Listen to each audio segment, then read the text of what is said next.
The WHO say video game addiction is a disease.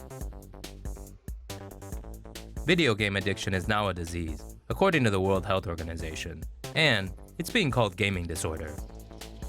The WHO says the disorder can manifest in individuals who are obsessed with video games, particularly those who game longer and do it in place of other activities. They also say the disorder may hurt relationships with family and friends, and activities in work and school. For a gaming disorder diagnosis, an individual needs to show symptoms for around a year. But many experts and mental health professionals disagree with this.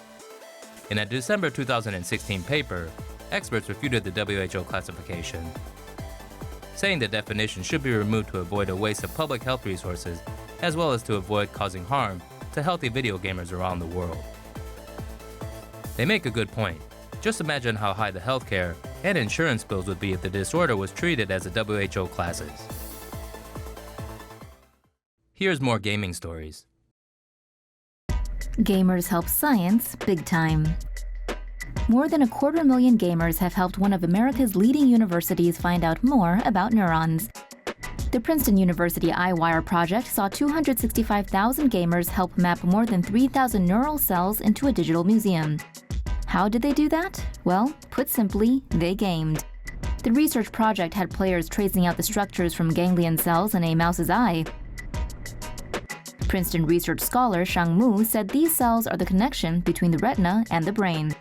Gamers mapped this by coloring 10 million 3D cubes. These cubes, according to Princeton University, are 4.5 microns across, meaning a 10 by 10 block is the width of a human hair. All mapped cells are verified by up to 25 other gamers, and once it's complete, they're entered into the EyeWire Museum. To make it fun, gamers could win achievement badges and can chat to others. Princeton says they play for around 30 hours a week. What's even more amazing is that those gamers have been working on this since 2009. Gamers mad over Black Ops 4 Season Pass. Call of Duty Black Ops 4 is set for release on October 12, 2018, but the way its publisher Activision is handling access to extra content has gamers mad. See, the regular game will cost around $60, but in order to get access to the Season Pass content, you'll need to spend much more. A Season Pass is something players can buy that typically provides players access to content beyond the original game. They're usually sold in a bundle or separately. According to Activision, the only way to get it at launch will be to buy one of 3 editions priced higher than the standard edition. Those are the Digital Deluxe version for around $100, Digital Deluxe Enhanced at $129.99, and the Pro Edition for $120. According to GameRant.com, the game will reportedly include an in-game currency called points, where players can purchase more points with real-world money. GameRant.com also reports the game will not feature a single-player campaign. Over on the Black Ops 4 subreddit, fans are mad at the pricing and complaining about a so-called community split.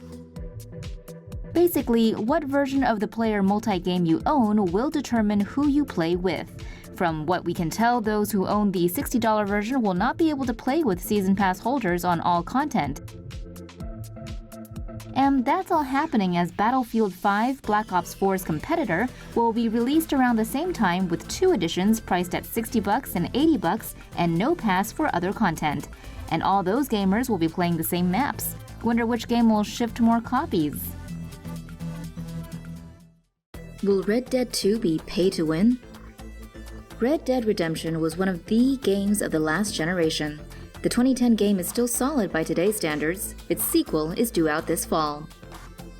It looks good, but as YouTuber Worthabuy noted earlier this month, the game's single-player and online multiplayer seem to follow a pay-to-win model. Pay-to-win is controversial because it's just that. Players can use real-world cheddar to progress quickly in games and get ahead of others who are playing the game as normal. As we reported previously, Electronic Arts caught hell for this last Christmas with their microtransactions model for Battlefront 2. Red Dead 2 developer Rockstar Games also makes the Grand Theft Auto series. GTA 5 has a fun online multiplayer, but players can also use real-world money to get ahead in it. Some fans view this as a cash grab, baiting players with expedited access to content they should earn. Others apparently seem to enjoy this model and are okay with it. According to GameDebate.com, GTA 5's made Rockstar over $500 million since 2013. That's serious money. As Worth a Buy notes, Red Dead 2 will feature several editions priced all the way up to $100. We took a look at the Ultimate Edition on the PlayStation Store, and it reeks of cash grabbery. Not only has Rockstar carved out a mission from the game for this edition, but also grants players access to a better horse, gameplay boosts, cash bonuses, and in-game discounts. And it doesn't end there. This edition will grant the player more weapons and ranked bonuses, which we're assuming will allow them to level up faster in the multiplayer.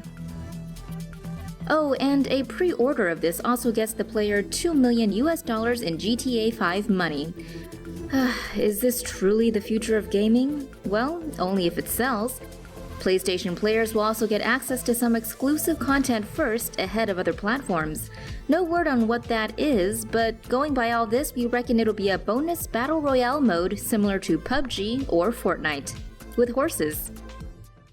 Why can't Bethesda just make a Skyrim sequel already? Video game developer Bethesda dropped a trailer for a sequel to one of their most popular franchises this week, but sadly it's not The Elder Scrolls 6. By the 9! Fallout 76. Do we really need another Fallout game? If Kotaku's reported rumors are right, it'll be online survival RPG. According to GameSpot, the game will focus on Vault 76, an area that's been mentioned in other games in the franchise. The Fallout games are RPGs set in a post-apocalyptic USA. The player typically wakes up in an underground bunker called a vault 200 years after a nuclear war laid waste to the world. Fallout 76, however, is rumored to take place 20 years after the planet went kaboom. The game will reportedly be released on PlayStation 4, Xbox One, and PC. No release date yet. Other than that, there is not much to go on, but we're wondering if we're alone in our want for a Skyrim sequel. Would you rather have a Skyrim sequel? Let us know in the comments below. Active shooter pulled from Steam. An in-development video game simulating school shooter scenarios has been dropped from sale amid mounting controversy over its premise. Active Shooter by Revived Games was originally set for release on game distribution platform Steam on June 6, 2018. Naturally, the game upset and angered many people.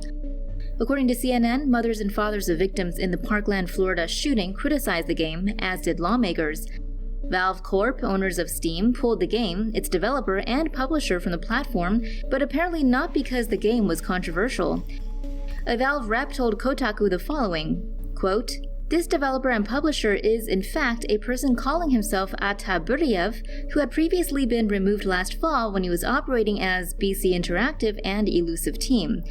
The rep also called the dude a troll with a history of customer abuse, publishing copyrighted material, and user review manipulation. According to Destructoid, Revived Games' entire catalog was removed from Steam. Their other titles reportedly included White Power, Pure Voltage, and Tide Pod Challenge.